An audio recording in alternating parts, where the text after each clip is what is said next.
about to watch, I realize the importance of having a disclaimer based on the sensitive content. It takes a lot to film and produce videos. Projects can be very time consuming, and you're always left wondering, did I do this right? But absolutely nothing in this film is about me. This is about the story of Kristian. The only thing that I ask is the only thing that I've ever asked for since I started this website. I ask my viewers to please recognize the amount of courage it has taken this young man to come forward with his story. A person has to be so brave to do what Kristian is doing, and that is opening up. If anything, please respect that aspect of this mini documentary.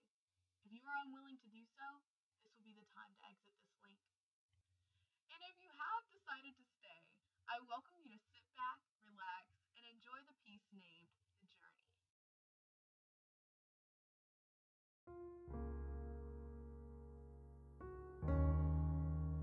Um, when I knew that I was a boy, I was probably like 5 or 6, and my mom would take me to go school shopping for clothes.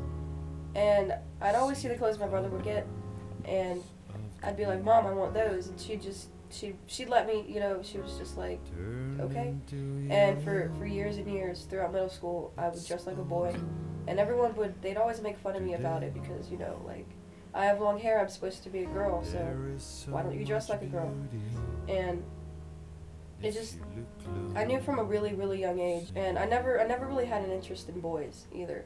It was always women. And I remember my dad saying that his genes ran deep, and like he knew too that I was the same way, but I don't know if he wanted to like believe it or not.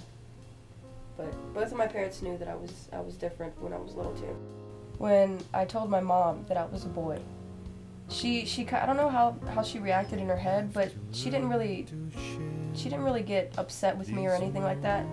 I was just scared to tell my dad mainly because, I was his only daughter. I was my grandmother's only granddaughter. I'm the only girl in the family really that was born from my dad and my mom and his sister.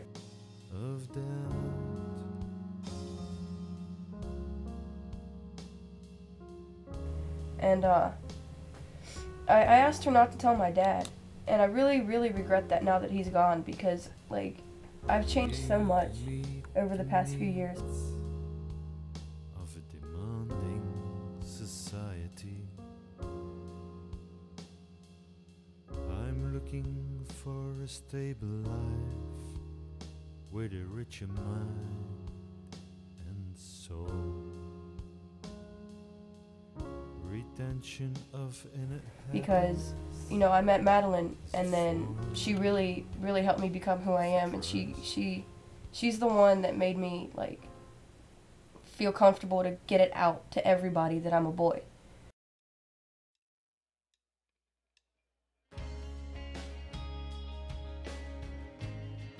When we wake up, we usually sit in bed for like 10-15 minutes before we decide that it's time to get up. And she borrows her mom's car every now and then, and we have to get up at like 6 in the morning, bring her mom's car home, and it's like 2 degrees outside. Fucking sucks. And we're usually mad at each other for like 10 minutes, and then we're just like, can't be mad at you. And then we go to her house, and we like sleep or whatnot. But when we don't have to bring her car home, we get up and we go to the mall sometimes, and she fangirls over things. And then I love it when we go to Reflections because I love watching her like look at prom dresses and like freak out, and I love when she tries on wedding dresses and stuff because she's so beautiful. And usually we go to Subway every day for lunch. When we go to Subway, we usually get the same exact sub. It's a spicy Italian footlong, and we split it. She's so cute. She gets like shredded cheddar on one half and all kinds of vegetables, and I'm over here like, I just want provolone and olives and mayonnaise. And we usually share the sub. Sometimes I'll eat off of hers because I like vegetables. But we come back to my house, and we lay on the couch, or I'm sitting in the chair, she's laying on the couch, and we watch TV, and then some of our friends come over, and then we just go on random adventures. Like one night we drove around for hours and hours just around the area just because we could, and we listened to music, and it was great. And at night we go in my room, and we lay down, and she goes on Tumblr with me, and we watch TV and movies, and we cuddle, and then we go to sleep. And I don't think that this relationship is any different than anyone else's just because I'm trans and she's not, you know? Just because I'm a girl right now and she's a girl and she likes girls doesn't mean it's a different relationship. Everything is the same. The emotional levels are the same as any other relationship anyone else could have. You know, just, I love her so much, and I don't see why anyone would hate that. My mom and Madeline, they're two very, very important people in this whole process. They've made me feel at ease and more comfortable with myself, being who I am, you know. Whenever I freak out and I have anxiety about, you know, the whole transition and how I'm scared about everything, and, you know, Maddie's always just like, I'm here and I'm supporting you through everything. She says that she doesn't want to miss any moment of it at all. She wants to give me my first shot. She wants to be there through everything. And my mom, she's starting to call me Kristian now, which is making me happy, and she starts to use male pronouns, which makes me really happy. Because I never thought I'd see a day that, you know, my mother would, you know, be so supportive over this. It just fills me with so much, like, joy, because I've been struggling for so long trying to figure out who I am and, like, being at ease with myself. Anytime my mom says that, it makes me so happy. Like, I swear to God, sometimes I can just cry. I've never really had anybody come up to me, like, in person and just say, you're fucking horrible because of being yourself, you know? But Facebook and Instagram, I've gotten people to comment and be like, your body is horrible. Why do you even want to be a boy? You know, you have all these parts and you're supposed to be that way because that's how you're supposed to be made, and you're supposed to live up to these, like, you're supposed to live up to the gender that you were born with. I've never felt that way.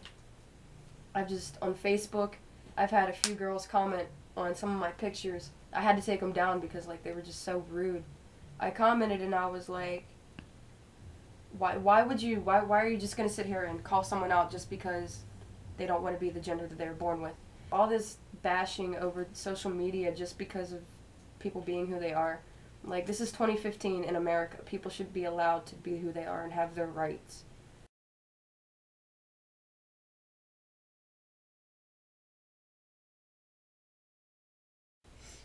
The process for transitioning for female to males is you have to take a shot a week of testosterone.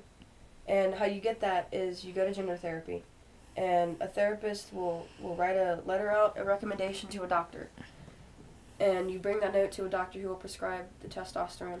And they'll decide, you know, what milligrams is right for your body. And, you know, you visit them like every few months or so. And they'll see how your transition's going. And then they'll up your dosage or take it down or whatever.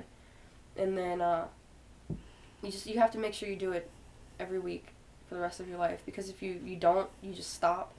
Like, your voice won't change, facial hair won't change, anything like that. But everything else will. Like, your fat will redistribute to, like, parts of, like, a body like a woman's, because when you're a man, it goes right, like, it's different fat patterns in your body. And they'll change, and you'll lose your masculinity and your muscle mass, and you'll start your period again if you haven't gotten phalloplasty.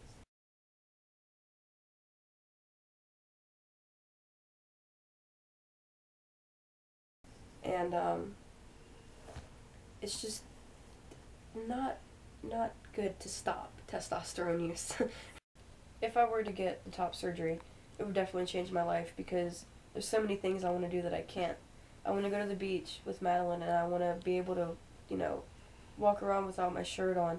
I want to be able to just feel like, you know, do what I feel like doing, because it's just so like frustrating not being able to do these things.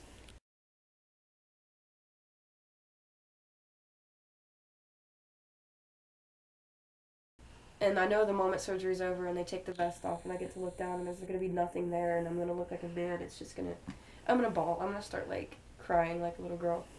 I'm pretty sure people would accept me more if you know, I didn't have breasts and I looked like a man. It'd be really nice for people to look at me and accept me and know that I'm a man, instead of looking at me and being like, what is that? Kids in stores always ask their parents, is that a boy or a girl? I've heard it before, and it sucks. Where I hope to be in 5 years. I'd hope to at least have a few years of treatment, like testosterone treatment under my belt. Not even the top surgery yet, just at least, binding for now. Save up enough to get top surgery. Because within 6 months, you start to notice changes. But after a few years, it's like set in stone. Like, this is what you're going to look like. This is what you're going to sound like. What you're going to be like with testosterone. So I'd say in 5 years, I'd really, really hope to see myself completely, like, sounding, looking, acting like a male. Now, in 10 years, I'd hope to have all the surgeries done. I'd hope to have top surgery if I even get phalloplasty. Hopefully it'll be done by then. And by 10 years, like, you wouldn't even be able to see any characteristics of my female self at all. I'd hope to be married and living the life that I want to live, be tattooing people, like, making cakes. Just living the life I've always dreamt of living. I think the message I'd want to send out to anyone else who's transgender or anyone in the LGBT community, just be yourself. Like, don't be scared. Don't be scared to, like, be as flamboyant or as, like, any way you want to be. Just be that way. People are going to judge you. That's society. No, nothing's going to change about that.